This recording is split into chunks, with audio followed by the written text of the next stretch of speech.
Magandang tanghali po.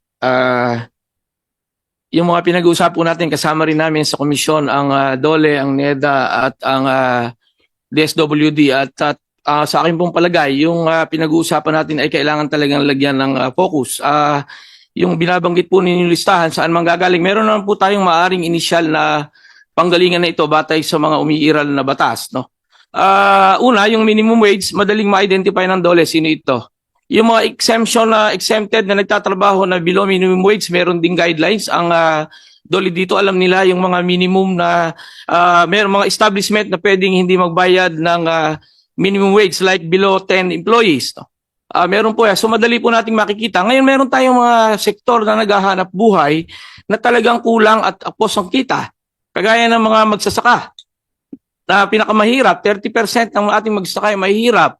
Mas mahirap pa yung mangingisda. Ang mangingisda po, nga pala, 31% ng ating mga mangingisda ay mahirap. Yung ating mga IP na nagbabantay ng ating gubat, kailangan din natin bigyan ng ayuda. Yung workers in the informal sector, mga tricycle driver, jeepney driver, padyak, mga nagtitinda sa kung saan-saan.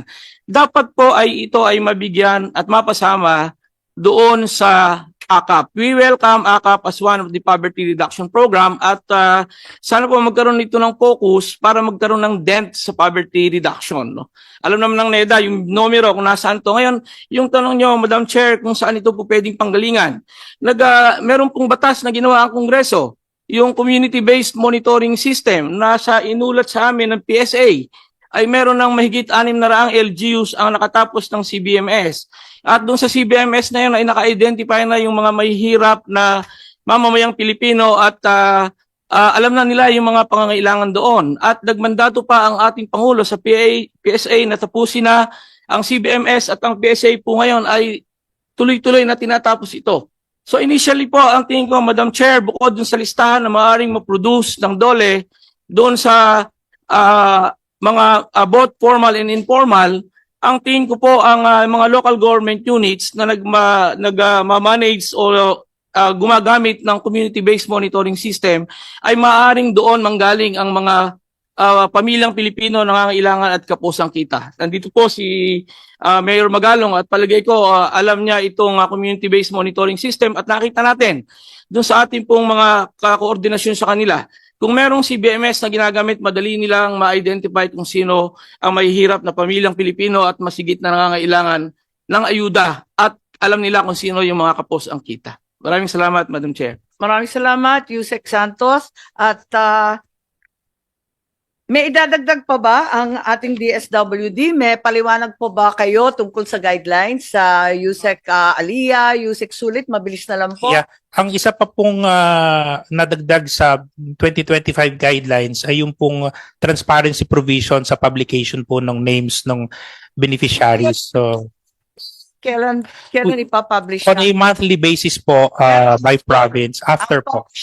Is Pag post facto. Yes, Madam Chair. Walang maaring magprotesta na, teka muna, hindi yan talagang minimum wage dahil nabigyan na. Tapos na unboxing. Your Honor, yung pong transparency, yung pong publication of the names, just Pero putting pagkatapos, sa names. diba, nabigyan Opo, na eh. kasi po wala pang, yes. May Sa MNE po, nabigyan daw yung malalakas sa opisyal. Eh di wala nang habol yung tao kasi nabigyan na. yeah, pwede pong ma-capture yun sa MNE and in the audit, during the audit. 2024 mo. 2025 na po itong sinasabi ko, Madam Chair. Maka-capture daw ninyo sa NEDA kasi kayo ang in Hopefully. charge. Paano nyo maka-capture kung hindi totoo na minimum wage yung tao, wala naman kayo sa national ID sinasaad na income level? Yun po yung inaaral, Madam Chair, for the MNE, how best to do that. So one consideration would be once the CBMS is completed, we can cross-match the information that they submitted to the SWD versus what was collected by the CBMS, Madam That's Chair. right. But to date, there's no clear MNE mechanism that will allow you to check. It's not yet being done, Madam Chair. That's It's something correct. that will be done after Yes, thank you very the much. implementation. Siyempre. Okay. So, marami tayong narinig at sigurado ako na si Justice Carpio po. Maraming komento si Justice Carpio sa ilang interview at narinig naman natin si Justice Carpio na binabanggit yung iba't ibang problema tungkol dito na parang nangangamoy pork barrel ang ating AKAP. Justice Carpio, we invite you while the COMELEC is here to express your views. Good afternoon, everyone. We are proposing, my group, Isang Bayan, that the SWD should upload in its website the list of beneficiaries under AKAP, and opposite the name will be the amount actually received. And a third column, the person who recommended the beneficiary. The reason for this is, according to Professor Cielo Magno, in India, where there is a similar program, when they publish the name and the amount, those whose names appeared complained that they did not receive the actual amount. They received less. So to avoid that from happening, let us publish the names of those beneficiaries with the corresponding amount that they received, and also the name of the official or a person who recommended. Because if it turns out that the only members of Congress recommended, then that will violate the prohibition that the congressman can only appropriate but cannot implement, because the implementation belongs to the executive branch. That's the PDAF case. Now, if maybe 25-30% of those who recommended are members of Congress, the rest are local officials and civil society people, that will be okay. But if the overwhelming people who made the recommendations are from Congress, I think we have something there's something wrong there. So at least so everybody will be assured that this is above board.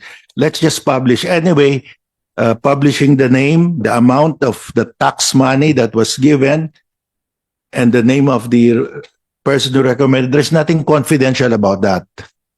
I mean, Public funds po. these are public funds, and the Constitution says there is a right to information by the people on matters of public concern. And of course, the most number one concern of the public is how their tax money are disbursed. So there's nothing wrong with publishing the amount that was received, no? The So- recommendation is that the publication of the name should occur after the fact, after the distribution. In my case, I would urge them to publish it ahead of time. Yes, Because I think everyone in the community would be very happy to share with those truly in need. yes, Madam Chair. I think if the DSW can publish it ahead of the distribution so that people can object if there's really a problem. Because if you already distribute it, tapos na, then what can that guy do, no? Wala na, nakuha niya na. So if the DSW can publish it online before the actual distribution. Thank you, Madam Chair. Yes, thank you very much, good Justice, and truly we abide by what you said. We also are concerned with regard to the admission earlier of Yusek Sulit that this was merely an addition by Congress, and AKAP did not occur in the executive budget. If I recall, the Constitution has something to say about these things. Yes, well, because the President submits the National Expenditure Program, and Congress cannot increase that amount, no? So I think in this 2025 budget, there has been an increase. So the question is, how will the Supreme Court, if the Supreme Court says it's unconstitutional, so paano ng Supreme Court to reduce it? Will it reduce proportionately all the items in the budget or only those that were increased? So we don't know how it will be resolved. Yes, that was the question po, because it's very, very clear in the budget provisions of our constitution that there should be no addition to the executive's budget. And in fact, there have been quite significant changes, and this is an entirely new entry that didn't occur before, both in 2024 and 2025. So given the Bellica versus Ochoa and the PDAF case, do you think this would fall under that prohibition? Well, we are filing a petition, Madam Chair, questioning the constitutionality of certain provisions of the 2025 budget, and we will include, that will be part of the issues raised. How will the Supreme Court, if the Supreme Court says, for example, that the budget of DPWH exceeded that of education, how will the Supreme Court resolve that? Will it reduce the budget of DPWH up to the amount just 1 peso below that of education? So I think we'll have to. Yes, that's another constitutional yeah, violation yes. pa po. Yung DepEd and Yes. education should be larger than everyone else. So yes, we will be filing soon, Madam Chair. That will not be part of the Congressman Ungab's case. This is an entirely separate suit. Is that correct? Separate, Madam Chair. It's a separate case. We will have because in the case of Ungab, he also will. I think he also questioned the budget of the DPWH exceeding that of education. He also questioned the zero allocation to PhilHealth. But As well as the AKAP insertion. yes, as in the AKAP insertions. But we will also raise almost the same issues. Perhaps it should be observed that in addition to the insertion of 26.7 billion for AKAP, there is a reduction of 50 billion for a four-piece, which is mandated by law. There is a four-piece law that requires us to provide for this because inaasahan ng tao yan, buwan-buwan yan. At biglang tatanggalin yung 50 billion, malaki-laki po. So problema rin po namin yan. I'd like to ask Chairman George, given that there will be lawsuits, there is already one lawsuit pending, and Justice Carpio has made us aware that they are getting ready to file yet another one on the budget. How will we treat, what effect would it have on the exempted projects of COMELEC? Madam Chair, as far as the exempted projects are concerned, so long as the proponent, the DSWD, had not yet complied with the conditions, ineffective pa rin naman po yun. Hindi nila mapapatupad. Like for example, so informative yung discussion kanina, yung concern po kanina, yung beneficiary, yung concern namin, sino ang gagawa ng list. Because, kasi sino yung listahan? yes po, kasi kaya po pakiusap ko sa DSWD, pakiusap namin, yung kasing list to be submitted by politicians, merong number 2 condition that it should not influence the outcome of the national local election of 2025. So, gano'ng kalaki, ilang porsyento yung pwede yung politiko na mag-endorse, yung candidate. So, baka pwede lang ma-modify yung part na yun ng guidelines. Kasi kung talagang ito po ay para sa mga mahihirap, so hindi dapat makinabang ang mga politiko o yung mga kandidato. Kasi otherwise, madidefeat po yung very condition that we included in the supposed grant of the exemption. So, until today, it still is a conditional exemption, and therefore, until we are satisfied with the guidelines, then it will not take effect. Yung sa nakita po rin yung ngayon, inaamin ninyo na medyo malabo yung listahan at yung pagkaintindi natin kung sino magiging tamang beneficiary. Yes po, Madam Chair. Although yung naipakita ng DSWD, a mere summary, we'll be reviewing the entirety of the guidelines, Madam Chair. We have to be Ito po, satisfied. walang karagdagan tungkol sa beneficiarying tama. Yes, Madam Chair. Wala pa rin po nasasabit sa amin, Madam Chair, na guidelines.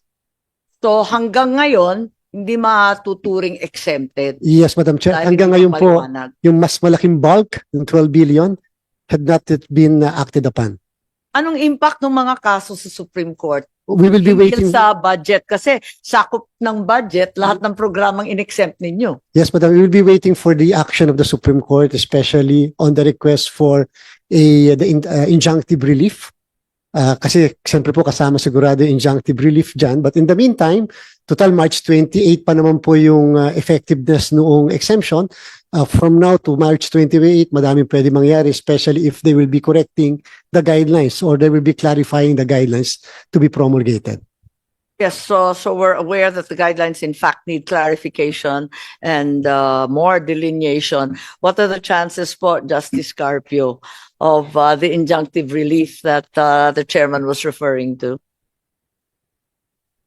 I cannot really It's say. not a fair question. Yeah, but, Madam Chair. since you're But, one of the petitioners po, but But we were able to get an injunction on the PhilHealth, the last tranche, and we're asking, tomorrow there'll be a hearing, we're asking that the first two tranches be covered also by the TRO, status quo or anti-order.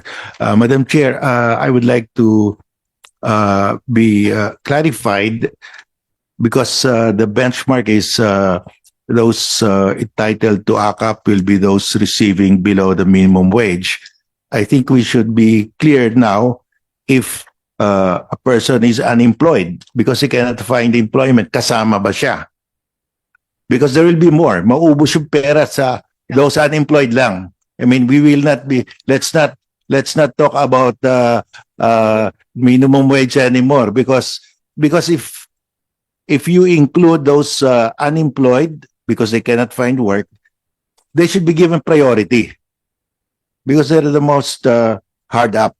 So I would like to know from the DSWD if those who are not employed because they could not find work will be entitled to priority. So madali na lang. Because if all you have to do is check whether they're employed or not. Thank you, Madam Chair. yes, Yusek Sulit, Yusek Di Mapuro, either of you would like to respond to the query of Justice Carpio, please? Chair, in the original guidelines, it was specifically mentioned that those receiving no regular income is part of the beneficiary. But after exchange of draft, it's no longer there, meaning those receiving yung mga walang tinatanggap na regular income, they are not, as a rule, covered unless they're part of the other pro. Remember, So, Justice, pa natin, yung may trabaho, may kita, may sahod sa mga tunay na naghihirap. Tama ba yun? Madam Chair, Justice, sorry, I was not very clear. The ACAP is not the only program of the DSWD. The ACAP is only for these categories of beneficiaries. The other beneficiaries are in the other programs. Repeatedly told by our poverty commission that there are so many sectors still awaiting government assistance, and they are genuinely and truly poor, vulnerable, and disadvantaged. So why do we go ahead and benefit those who are better able to fend for themselves? Medyo mahirap lang sagutin except that it's in the conditional implementation. We as much as possible we try very hard to come up with guidelines to implement it. So yun po yung aming humble attempt to implement the guidelines or the ACAP program. But sabi ko nga po, may iba pong mga programa ang DSWD. NAPSI is very well aware about the programs of the DSWD. Wala pong exclusion doon sa iba. Sila unang magrereklamo at napakaliit ng budget ng NAPSI. Alam natin yon.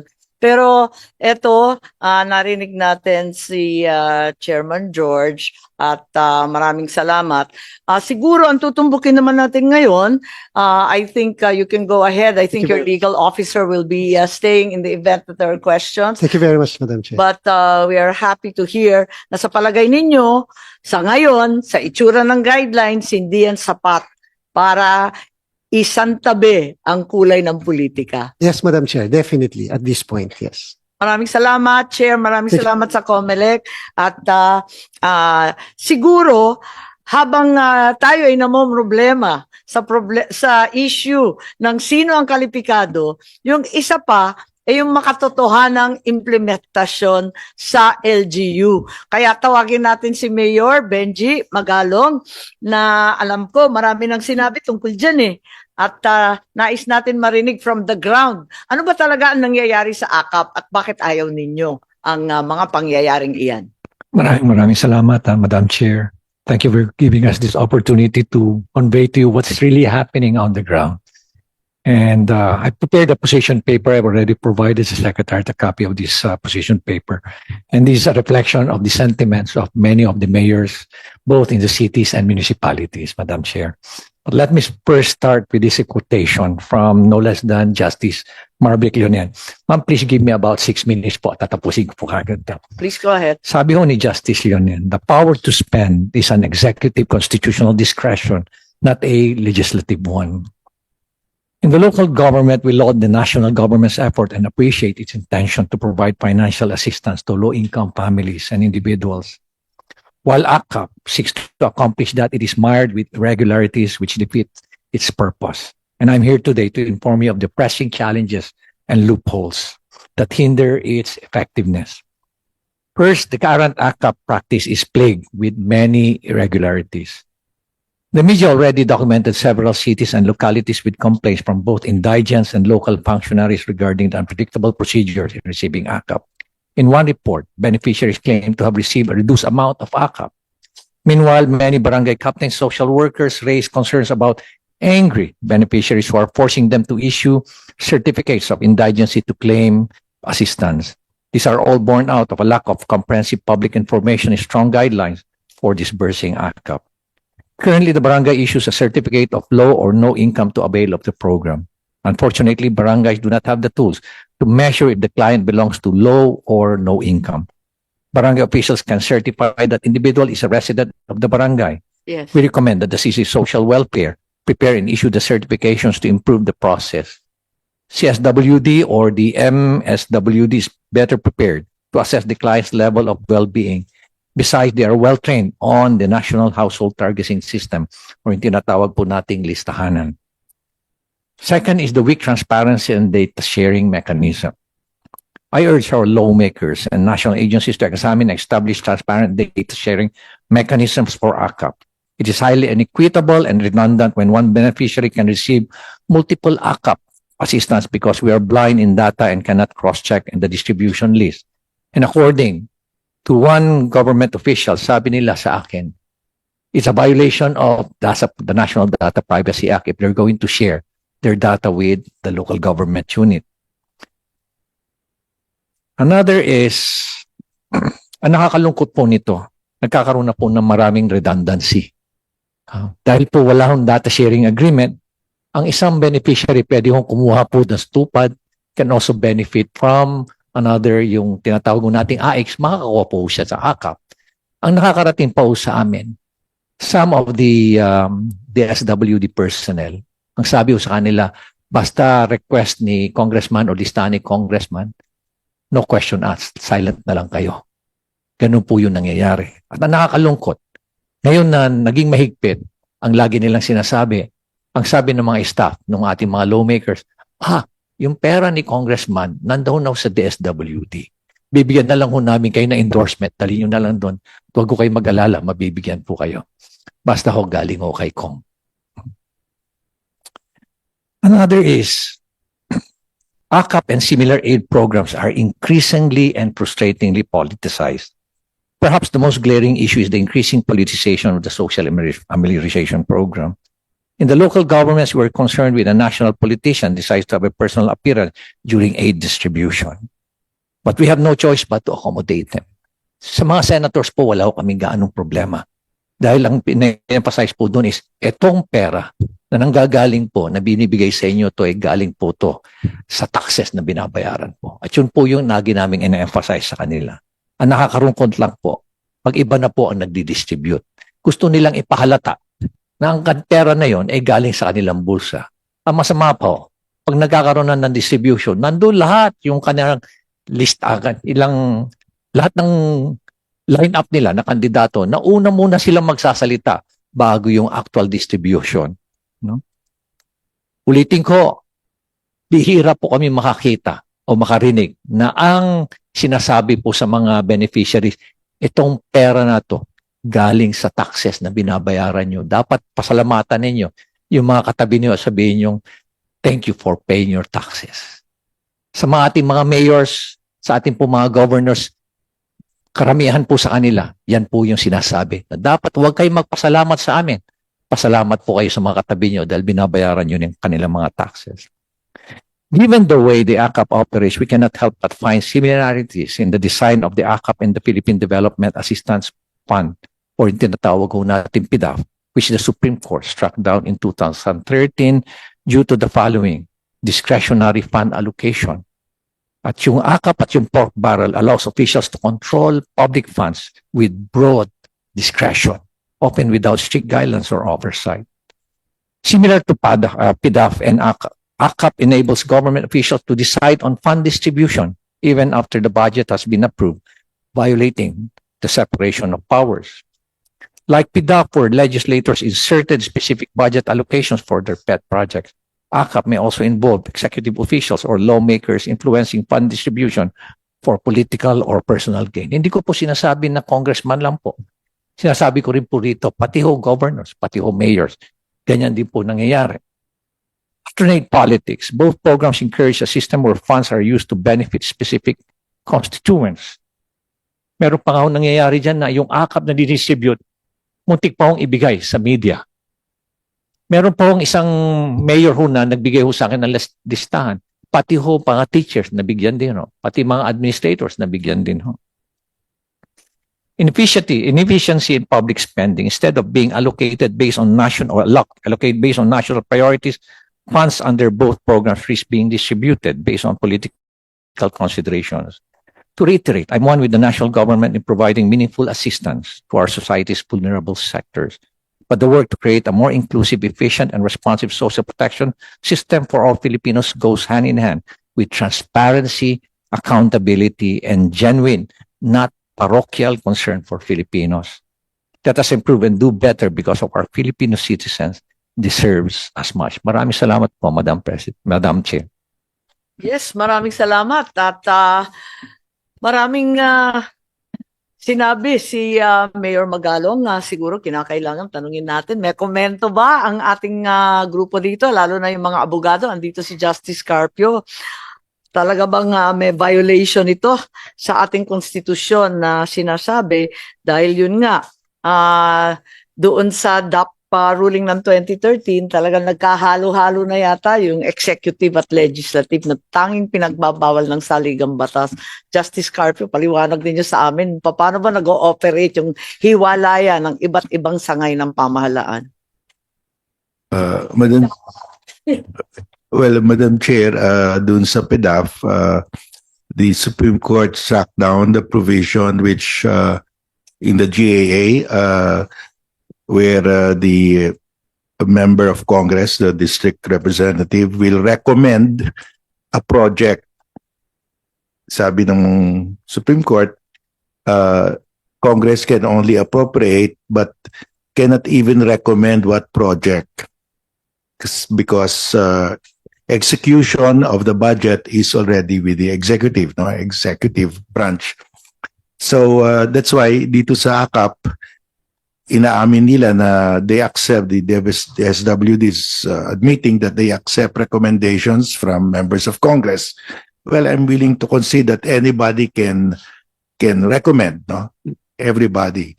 But if lumalabas na lahat pala na approve are recommended, the recommendation came from the House, there's something wrong there already.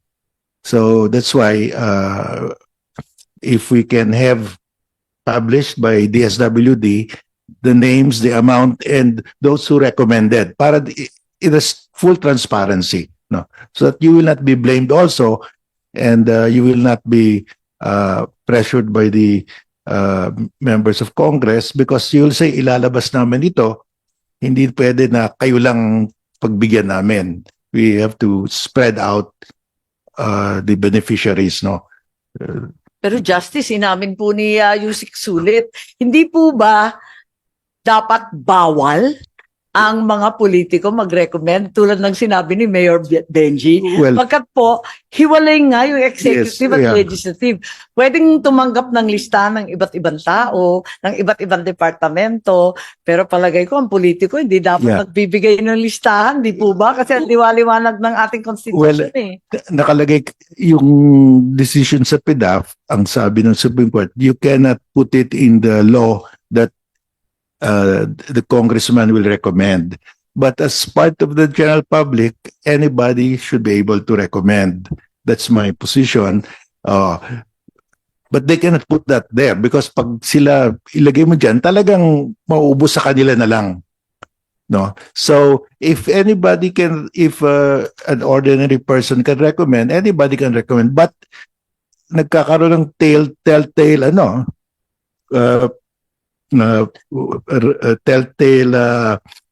paper trail kung lahat na recommend, lahat na na-approve na beneficiaries recommended by congressman. Yun, iba na yon.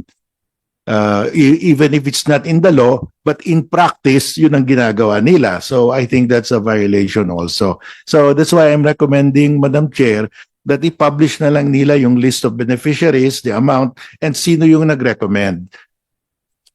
Pati yung amount ang sinasabi ninyo. Yes, kasi sa India, turns out that the beneficiary received less than the amount stated. Ang dami That's nag-complain. Ganon din dito, maraming nagsasabi Kaya na nga, nabukulan daw sila. Naku po, ano ba yan? Nagpalakasan na, nakawan pa. Tama ba yun? so that's why to protect also our friends in the SWD so they will not be charged, you should agree to full transparency. That's the recommendation by congressmen and other politicians of names. Does that not constitute post-enactment control, which is prohibited? Din eh. Yes, but this one is the general public makes a recommendation at saka it's not in the law. It's not in the law at saka Anybody can really recommend kasi but they are not obliged. And if they don't follow the recommendation of the congressman, only let's say 20-25%, I think that's fair enough na you are taking into account the recommendations of everybody. Pero pag majority are recommendees of congressmen, may problema tayo. si Mayor Benji maraming masasabi kasi nakikita namin yung pagbibigay ng tulong, ma-attend naman na yung mga opisyal, tama naman yun, pero hindi tayo nakikialam doon sa listahan. Kasi talagang binibigay yun na nakakaalam. Yung ating DSWD, yung DOLE. Baka may maidagdag, baka may kwento pa si Mayor Benji dyan. Tama po kayo, Madam Chair. Ang listahan ho dapat nag-emanate po ta City Social Welfare dahil sila po nakakaalam talaga eh. Ngayon, nagtataka ho ako doon sa reason na it is a violation of the National Privacy Act. Only to find out. Alam niyo ma'am, kami, we are all entitled to all these documents and all this information because we know for a fact that only to find out, ang totoo palang rason dyan is mabibisto lang ho kung sino ang mga pinagbibigyan. Ganun lang ho yun eh. Mabibisto lang talaga kung sino ang mga pinagbibigyan. Kaya tama ho, I'm completely aligned with the proposal ni Justice Garfield. Bakit tinatago kung sinong tinulungan? Yun ang tanong, di ba? Dapat baliktad eh. Buti nga, nakatanggap eh. Tingnan mo, tinutulungan. Ma'am, kasi Kung ma'am, tamang ginagawa, ipagmamalaki mo pa. yes ma'am. Tama ho kayo ma'am. Pero mas importante sa akin ay supporter ko yung bibigyan ko. Ganun ma'am ang pananaw ng mga... Ba eh, opposite. Yes ma'am. Paano ba yon? So sa implementation, yung actual, DSWD, alam namin na kayo napapag-utusan kung minsan. Paano ba yun? Ano ang magagawa nung CSWD, MSWD, siya ay empleyada diyan sa mayor, sa gobernador, sa congressman at kung sino man. Ano naman ang gagawin ng hamak na DSWD? Thank you po for kay Mayor Magalong. Kanina nalimutan ko o hindi ko nasabi na may role din yung local social worker LSWDO either in the city or provincial or the municipal level. Kasi sila rin yung isa sa mga accepted documentary requirements is the certification from the social worker na qualified ka. So there you can, exercise that role.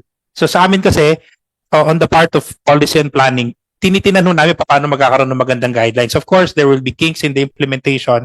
Kaya nga po yun ng these interagency guidelines, yun sana yung hope na ma-address yung ganong kind of implementation issues. Pero sa guidelines po, may role po yung city municipal social worker in the vetting of the qualified individual. Nakalista yan, pero ano ang realidad? Ano naman gagawin nun? Kung na-pressure ng kung sino-sinong malalakas at makapangyarihan. Chair, ulitin ko lang yung lahat, kahit po kanino manggaling yung listahan, walk-in, in the end po, ang nagdi-determine kung sino yung qualified, DSWD po. So, hindi po porket, ito, ni-refer ka ni X, ni Yusek Y. Sulit, ang dami-daming nagre-reklamong MSWD sa amin na talagang nahihirapan sila, naiipit sila. Ma'am, mayroon pong bago rin na provision dito. May hotline, katulad ng sinasabi na may tarpaulin po kaming nilalagay. Ang ayudang natanggap ninyo ay para sa inyo lamang, walang kaltas, something like that. So, lahat ng payout Tama, namin, yung pagpipili ng beneficiary at yung halaga na ibibigay, ano naman ang laban ng MSWD? ma'am, we always believe na yung part po ng profession ng social worker is to assess. So, basta yung assessment ni social worker, it's an exercise of his or her professional Paano opinion. kung sasabihin, tatanggalin kita sa trabaho? It can be sa grievance mechanism po na nilagay namin. Ganyan, pag hindi sumusunod, biglang tinatanggal. Sa guidelines lang po, ma'am, insofar as Yun nga, pero yung efficient. realidad, syempre may batas, tinitignan natin ang batas, tinitignan natin ang guidelines at IRR. Titignan rin natin yung realidad, yung nangyayari. Paano natin ipagtatanggol yung mga MSWD? Ma'am, we welcome po yung ganyang kinds of grievance or complaint Pero, para we can address. Kahit marami ng reklamo tungkol dyan, nagmumula hindi lamang sa MSWD, marami ng reklamo mula sa mayor, barangay kapitan, congressman, senador, dami-dami ng reklamo. Kung may grievance mechanism kayo, meron na bang naisaayos? May nasagot kayo sa So, dinami-dami ng reklamo? We can Asan submit, yung ma'am. grievance mechanism ninyo? We can submit, ma'am, the grievance mechanism dati-rate is through our integrated grievance redress mechanism system or through Pero our ito PACT. sa AKAP, sa dinami-dami ng reklamo na bunyag sa media, na sabi dito sa Senado mismo, meron na ba kayong natugunan? Ma'am, I have no personal knowledge kung Wala pa, nagtanong ako eh. as of last time kasi, ma'am, ang tinanong namin, mayroon bang grievance na natanggap sa AKAP? Ang initial answer sa amin is wala, sa AX meron. So, Yata, ang so that's why dami-dami yata. we welcome those kinds of grievances so Ang that we lagi can improve our ko sa performance. lang. Ang laging reklamo sa AKAP kung sino-sinong nabibigyan. Aminin natin. So, alam mo, maganda naman na sabihin natin perfecto yung isang batas. Kapag yung implementasyon walang kwenta, talagang nahihirapan rin tayo, hindi rin tama.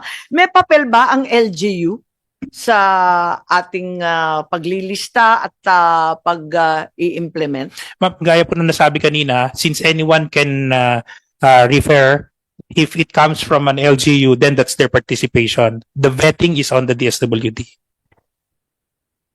Because narinig ko rin na ang DSWD nagsasabi na pinapakialaman daw ng mga barangay kapitan, pero sabi naman ng kapitan, tinatanong daw ng MS at ng CSWD kasi wala silang kaalaman, di naman sila makakaikot ng lahat ng barangay. Halimbawa sa Baguio, kalayo-layo ng ibang barangay sa ating Cordillera, abay, hindi mo mapupuntahan ng bawat isa sa syudad siguro, pero dun sa mga bulubundukin, mahihirapan ng isang MSWD, ilan lang naman sila sa opisina. So, inaasahan ba ninyo na yung mga LGU makikilahok din dyan? O may papel ba dapat ang LGU Ang position po ng department as expressed ni Secretary, yung pong mga LGUs, we treat them as partners. So, lahat po ng gustong humingi ng tulong ng DSWD, pinagbibigyan po namin ayon sa aming guidelines. So, yun po yung Marami kasing position nagsasabi ng na DSWD. sinusuway ninyo yung barangay. Samantalang yun naman ang maaasahan ninyo. Not at all true, ma'am, na inaano namin, we do not, kung meron pong ganyang mga reklamo, we can accept that. Diretso po kay Secretary Gatchalian. So, but wala po kaming monitor na ganyang nare-receive po sa aming integrated grievance. Diaryo, sa social media, sa dinami-dami na reklamo, wala kayong inaksyonan. I will check, ma'am, with our crisis intervention unit kung meron, and we will submit to the committee kung ano man ang na-receive, Crisis natanggap. intervention ninyo, punong-puno na sa mga problema ng pamilya. Hindi na nila kakayanin yun. Sila po kasi mamang implementing arm namin dito sa aming protective service. Mayor Messi, nasabi kayo, si Mayor Benji nabanggit yung risk of corruption. Ano ang masasabi ninyo dyan? Aside from corruption, itong ayaw na ayaw nating mga dakilang Ilocano, inefficiency in public spending, linulustay ang pera ng bansa, bakit po may corruption? Yung sa vote buying po or paano po ba? Ma'am, napakalawak ko nung ginagawa ngayon. Ibig sabihin mo, ma'am, lalo ho silang gumagaling. Lalo ho silang gumagaling kasi tuwing natatakpan, very creative sila, very innovative sila. Nagkakaroon sila lalo ng mga paraan kung paano magkaroon ng workaround, ma'am, sa mga projects. Pero matindi, ma'am, talaga rito sa aside from the project, in another source of corruption is itong funds na ganito, ma'am, na nasa discretion nila. According sa ibang mga mayors, nagugulat sila na ang pinirmahan ng mga beneficiaries blank. Kasi sa dami, pipirma na lang. Only to find out na ang naibigay sa kanila 3,000, mababalitaan na lang nila, 5,000 pala yung nilagan. Pero sa dami, pipirma na lang. Kinuha yung 3,000, tuwa-tuwa na sila sa 3,000. Isa yun, mga nakikita nila. Pa ako, dito sa kalagitnaan ng lungsod, kukunin daw yung isang bahagi, tapos yung kalakihan, pipilitin na bumili ng bigas sa kanila. So, talagang konting-konti, kakarampot na lamang ang nauuwi ng pobreng beneficiary. Kaya eto nga, nagtataka ako kay Yusek Sulit, wala raw reklamo kahit isa. Madam Chair, in fairness to DSW, probably, ma'am, ako personally, probably DSWD has one of the most efficient and most, talagang consensus ng mga workers sa field, especially sa field. In fact, ma'am, meron ako mga reklamo sa kanila na inaksyonan kagad. For example, why is it na ang nabigyan ng form for AKAP are media people? Inaksyon naman kagad noon nung DSW. Siguro hindi na lang umabot sa central office. Tama. Pero sila rin mismo ang nagsasabi sa akin kung ano nangyayari, ma'am, na kuminsan hindi na lang sila umimik, tumatahimik na lang sila dahil baka malasin sila o kaya mapagalitan yung kanilang mga boss, kaya hindi na lang sila umiimik. Kaya nga, nakakatakot nga. Naawa nga ako dyan. At si Justice Carpio, may idadagdag yata sa atin. Madam Chair, may I ask if it's acceptable to the DSWD to publish the list of beneficiaries, the amounts, and those who recommended? Ay, oo nga. Nakalimutan natin. Sagutin pala ninyo yung suggestion ni Justice Carpio. Chair and Justice, we see the value in putting that, but we will revert to the committee and inform our principals on this. But we've heard very much the reason why that is being requested and recommended. May karagdagan akong request. Sana before distribution. Para magkaliwanagan. Ma'am, madali lang siya sa papel. Sa implementation, it's really difficult. So, Kaya tinatanong ko. Kaya nandito si Mayor, ako nanggaling rin ako sa LGU. Kaya kabisado ko nang kung minsan yung utos galing sa Manila, ibang-iba ang nangyayari sa field. Awang-awa kasi ako sa mga DSWD, minsan naka-backpack lang, milyon-milyon ang dala, nakikisakay lang, nakikiangkas lang sa motor, wala nang sasakyan eh. Kinakabahan ako sa mga bata eh.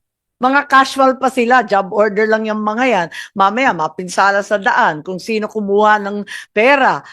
Talaga nakakakaba. Alam ko, ino-improve na yung sistema ng DSWD. Ang sinasabi ko lamang, ang layo-layo ng nakasaad sa guidelines na may problema na, pag nakita mo pa yung implementasyon, mas lalong malabo. We will consider that, Okay Madam kayo, Chair. ire-recommend ninyo yung listahan ni Justice. We will revert to our principles, Your Honor.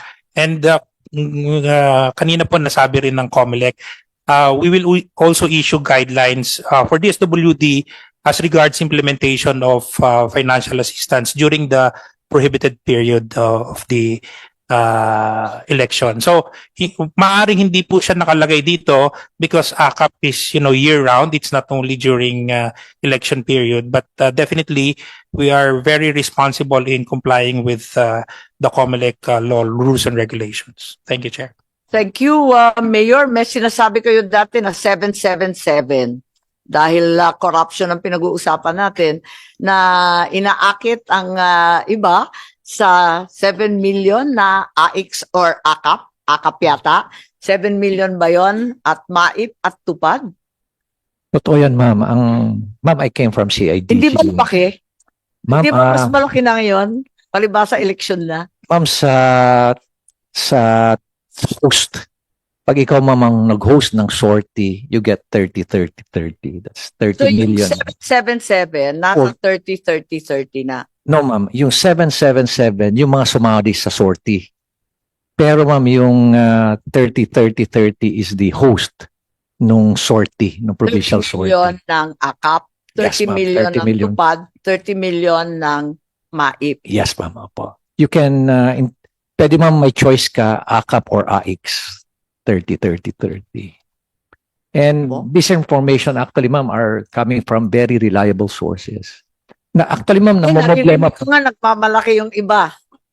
Yes, ma'am. Opo. Kaya ho, maraming nag-host Gusto mag-host. Kasi nga, ang laki nun sa kanila. Pero yung 777, dahil marami na ma'am sumasama, nilimit na lang. Maski na nakarami ka na ng sortie, but ang maximum na lang natatanggapin mo is for 4 sorties. So that's 4 times 21. That's still 84 million per lawmaker na sumama ma'am doon sa sortie. Opo. Ano ba magagawa dyan? Hindi ko rin ma'am alam kung paano ang gagawin. Pati ma'am kami rito alam mo ma'am, I was just talking to one businessman this morning. At he's a very famous na businessman at is paying about 7 to 8 billion a year. Nagugulat siya, nalulungkot siya na ganun na lang ba kadali i-disburse ang pondo. Na lang, yung ibinabayad ko palang tax sandali lang pala nilang gastusin. At habang linulustay ang mga perang yan, mga 30-30-30, 777, wala pa rin tayong flood control, pinabayaan ang edukasyon, at zero pa rin ang PhilHealth, wala pa rin public transport, nakakaltasan ng todo-todo, ay nako talaga naman, nakakasama po ng loob. At yun nga, galing sa buwis yan, galing sa kapwa Pilipino yan, dapat hindi linulustay. So, meron po kayong isasamang corruption na tends towards corruption doon sa inyong habla, Justice? Basically, Madam Chair, we're questioning the constitutionality lang of the provisions. Although we are pointing out that what increased in the 2025 budget of the PWH was the insertion of Congress, and what was vetoed were items in the NEP. And of course, because of my advocacy in the West Philippine Sea, the budget for AFP modernization was reduced by 15 billion. And of course, that's our number one problem now is to defend our maritime zone and territorial integrity. But the money was instead put in the DPWH's flood control. I noticed that in every congressional district may flood control item. So, Without any clear identification of the where and Yes. how. and I think it's this was done during the COVID, where the supplemental budget amended the GAA, pwede pa naman i-amend eh. If the president wants to diffuse this rising anger among the people, madali naman i-amend yung GAA. You can just pass a new supplemental budget, tanggalin lahat yung nasa DPWH, ibalik sa 4P, ibalik sa AFP modernization, ibalik sa computerization, ibalik sa PhilHealth, and everything will quiet down. But I think this will continue because we have a problem with PhilHealth, with zero allocation. Yes, that's correct, Justice. And if you will notice, not only the 15 billion from the AFP modernization was removed, also the pensions that are a source of great demoralization among our officers and the mistas who have nothing to look forward to. There's no recognition of the efforts to defend our sovereignty, and that's a real concern po. Dahil parang ang angas-angas natin magsalita, wala naman po pondohan. So, ayan, military pa pala si Mayor Benji, nakalimutan ko. Ang daming kinaltas, kundi taon-taon, pinapangako natin, ipopondo natin ang AFP modernization at least until Horizon 3. Hanggang ngayon, may natitira pa sa Horizon 1. Talaga naman, nakakadismaya. Kaya't ito, mukhang marami pang homework kung may maidadagdag yung DOLE. Itatanong ko na lamang, wala bang partisipasyon ang BIR pagkat minimum wage ang pinag-uusapan? Yes, Attorney Reyes po. Good morning, good morning, Madam Chair. Madam Chair, so far as we are concerned, actually we are wondering what role we will play in the ACAP Foundation. The closest thing I can think of is if they will solicit a list from our office for regards to the taxpayer. However, that the list of taxpayers will be subject to Section 270 of the tax code. Kasi po under Section 270, you cannot provide a list wherein you can divulge the business income of the taxpayer. So hence po, siya po ay confidential. And pero po, under the Data Privacy Act, ina-allow po yung na kumuha ng data basta po in the performance of official function. However, under the IRR po ng Data Privacy Act of 2012, it should be subject to a data sharing agreement between government agencies. Hindi, pinagtatakahan ko lang kasi pinag-uusapan ng minimum wage, kailanman hindi nabanggit yung BIR. Hindi ba yung BIR ang nakakaalam ng ating income at kinakailangan makilahok din kayo? Yes, because the tax returns are being filed with the Bureau of Internal Revenue. That's correct. I haven't heard any effort on the part of the SWD to include the BIR kasi kayo ang nakakaalam niyan. Isa pa, nandito rin ang DBM. Marami tayong narinig mula kay Secretary Pangandaman. Ano yung ibig sabihin ng conditional implementation? Anong i-release ninyo ngayon? Yes, ma'am. Good afternoon po. Ang ibig pong sabihin ng conditional implementation, we can only make the actual release of the allotment, yung kung naka-appropriate sa GAA, subject to cash programming ng national government, and then subject to yung prudent fiscal management. And when we say prudent fiscal management, kailangan hindi ho kasi dumaan, lalo na yung mga new budgetary items wherein the ACAP is included. Wala po siya sa NEP. So, hindi po ito dumaan dun sa ating iterative na budget preparation process. So, parang belated siya. Ngayon pa lang siya gagawin. Hindi nga sumulpot yan hanggang nag-buy kami. Yes, yes. Nakailang hearing ako dito, paulit-ulit kong tinatanong si Secretary Gatchalian. Sabi niya, wala nang ACAP. Paulit-ulit, ikalawa, wala nang ACAP. Ayun. Tapos biglang sumulpot. Kaya nagkagulatan na lang tayo sa DBM. So anong ibig sabihin yan? Sabi mo, kapag walang pera, syempre hindi magre-release, hindi makakapag-release. Tapos aaralin pa ninyo. Sa palagay ninyo, sa nabasa at napaliwanag na guidelines, baka kapag-release na ba kayo? Or nakapag-release na ba kayo?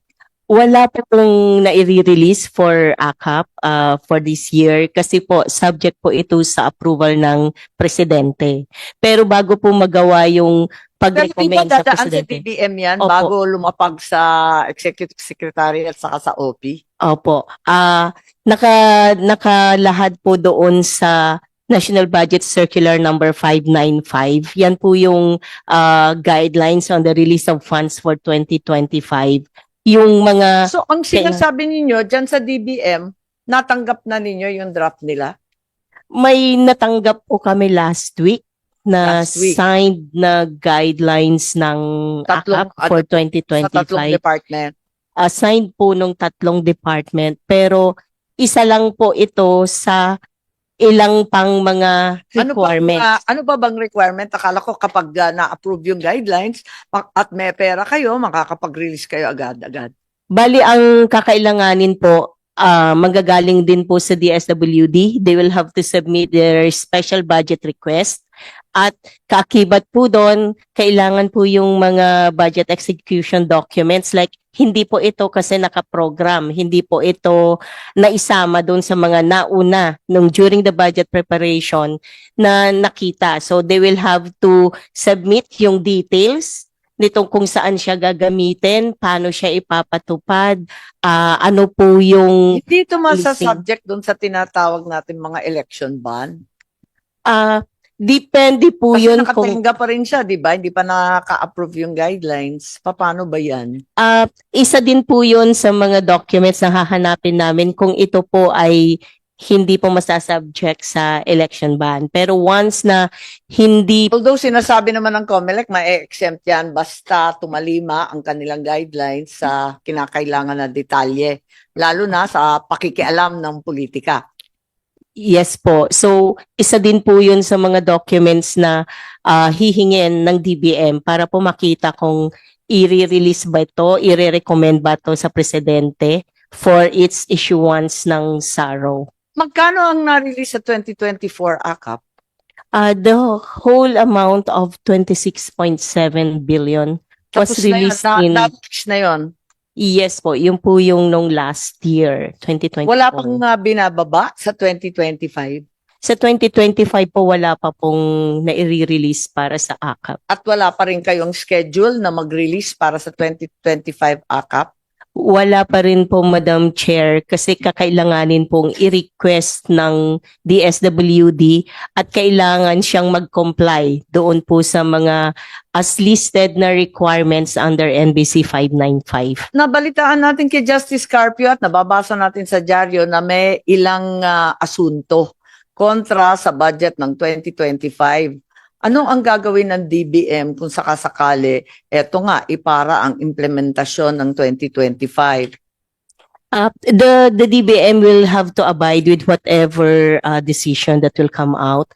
But for now, ma'am, what we are doing in order to implement the signed GAA is line by line review of the different changes affected in the GAA. So if you're going, Ibig niyo sabihin, kapag wala doon sa President's budget, yung binigay ng Pangulo na NEP, hindi muna kayo magre-release. Totoo ba yan? opo ma'am, Kasi may nababalitaan sa DPWH, nakakapag-download na daw ng mobilization fund kahit wala sa NEP, nasa unprogrammed pa nga eh.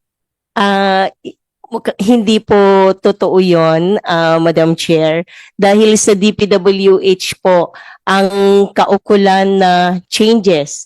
Marami po ang changes na nangyari sa DPWH. Almost 400 billion po yung changes. Kaya nga ako nagugulat sa mga haka-haka. So ang ibig nyo sabihin, sa dinami ng changes, pag-aaralan muna lahat ng pinalit.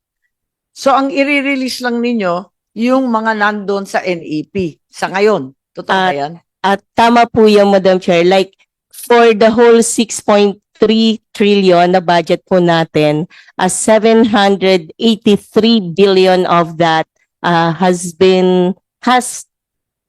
effects of changes as well as adjustment. Congress introduced adjustments po yun. So of the 783 billion po, 26 billion of that has already been directly vetoed. So ang naiwan po na tinitignan natin na changes, which will be subject to review, further review as per our guidelines na NBC 595, Nasa 757 billion po yun. At yan po ay nakapaloob sa around 12,770 na different programs, activities, and projects is spread all through the different departments. Pero hindi ganun kalaki ang 757 billion kung ihahalin tulad sa kabuuan ng GAA 2025. So ang sinasabi ninyo, yung ibang item sa budget tuloy Opo. opo. kahit may habla. Tuloy Ah, na. Meron pong around 65 or almost 65% of the GAA is subject to the GAA, what we say as the GAA as an allotment order. So yun po yung mga Teka, existing anong ibig nasa sabihin NEP. nun? 65% tuloy-tuloy ang release ninyo. Opo, yun po yung mga Kahit existing maraming programs. katanungan, kahit may kaso, kahit may asunto, tuloy-tuloy lang yung 65%. Ma'am, Wala pang sing order. yes, Madam Chair, the 65% pertains to those PAPs which are in the NEP and which were In the not NEP. affected. Yes, ma'am. So tuloy-tuloy lang yung 65%, Yes. pero yung 35% kayo mismo nangangamba dahil wala ito sa NEP at hindi kailanman napag-aralan. Ito po ay mga items in the GAA na halo-halo na po yon. 12% of that belongs to the 12% of that 35% belongs to the, yun po yung sinasabi namin na nasa 757 billion na may changes, saka increases of existing appropriations as well as Pero new teka, hindi budgetary items. nagtatali yung numero ninyo, 757 billion is not 35%. Yes, ma'am. 35% is upwards of 2.5 trillion. Yes, ma'am. The remaining 23% refers to the special purpose funds na hindi naman po natin sinasubject sa comprehensive release kasi specific po ng mga request yun. Like for example, the modernization program, the MPBF, as well as yung pong calamity fund natin, yung NDRIM-F, yun din pong So yung 35% na tinutukoy ninyo, hindi 2.2 trillion, kundi magkano lang yung 757 na sinabi nyo kanina. yung 757, ma'am, that refers to the increases as well as new budgetary items. Yung pong SICA na tinatawag natin changes. So, Kinakabahan po kami kasi naririnig natin trillion, billion na ang usapin, hindi pa rin sigurado. Yun ang nakakatakot. yun po yung subject pa po sa talagang masusing review dahil hindi po ito dumaan sa Kaya budget tayo preparation mag-iisip. natin. Maraming salamat kay ASEC dahil talaga naman pag naririnig ninyo yung naririnig natin itong limpak-limpak na salapi samantalang ang bigas ay nananatili sa 60 pesos kada kilo na hindi makatarungan. Ang taong bayan ay naghahanap pa rin ng maayos na trabaho. Talagang nakakasama ng loob at nakakapanlugmok. Sana maisaayos natin itong problema ng budget natin, higit sa lahat itong napaka-controversial na project na AKAP. So, sino pang may idadagdag kung may nais idagdag at itong inquiry natin, marami tayong natuklasan at sana may naisagot rin tayo na iba. Secretary Lopez Santos, please. Madam Chair, doon lamang po sa institutional mechanism ng identification ng beneficiaries. Yung binabanggit kanina, anybody can recommend. No? But we believe that in APSI that the local government units, galing po kayo sa LGUs, knows better who are the poor and where are they. Generally, kasi meron nga tayong batas, yung CBMS na binanggit ko kanina, meron pa tayong batas, yung Magna Carta of the Poor, yung yung RA 8425 na nag-create ng NAPSI. Ang sinasabi doon, ang mga local government units are mandated to formulate and implement local poverty reduction action plans. At ang basihan nun, yung targeting system. At nandyan po yan, siguro po gamitin na lang natin yung mga batas na yan at mga tools na inilalatan yan para yung ating basihan ng listahan at identification of beneficiaries ay mayroong legal na batayan at scientificong basihan. At Yan kapag po. nais sa publiko yan, madali na. madali nang habulin yung implementasyon. Alam na ng mga mayor natin siguro pag meron naman tayong listahan na isa publiko. Okay, so marami tayong recommendation, Mayor po. Thank you very much, Madam Chair. Ma'am, meron tayong tatlong database that we can mine to really determine yung beneficiaries. Ano. Unang-una yung CBMS na binanggit ho ni Secretary Santos. Pangalawa po yung listahanan. Ito po yung NHTS, ano, yung National Household. Listahanan 3, yan na Yes, ang po. kahuli-hulihang listahanan. Hindi na sila gagawa Yes, yan. ma'am. Tama ho kayo, ma'am. Tama po kayo. At pangatlo, ma'am, yung BIR. Kasi, ma'am, yung BIR, mga empleyado, ang mga employers, ma'am, nagsasubmit sa kanila ng alpha list. At naka-state, ma'am, doon yung wage ng mga employees nila. Kaya malaking database, ma'am, yung nasa BIR. Tama, kaya nga ako nagtataka, hindi sila kasama doon sa paggagawa ng guidelines. At yung PSA, andito na rin lamang ang National ID at saka yung NEDA. Marami ring datos ang PSA, di ba? Ang kanilang projection nga, 5 million yung minimum wage earner. So, marami naman pagkukunan ng datos. Kaya't hindi kinakailangan na kung sino-sino pa ang makialam sa paglilista ng dapat at tunay na nangangailangan. So sa inyong lahat, maraming salamat sa pagpunta ninyo. Wala nang nakakain ng ating tanghalian, pero andito pa rin tayo. Maraming salamat sa sakripisyo at gutom. Thank you. Nabuhay talaga yung DSWD. Talagang nagutom. With that, I hereby suspend the hearing of the Committee on Social Welfare and Development as well as the Committee on Finance.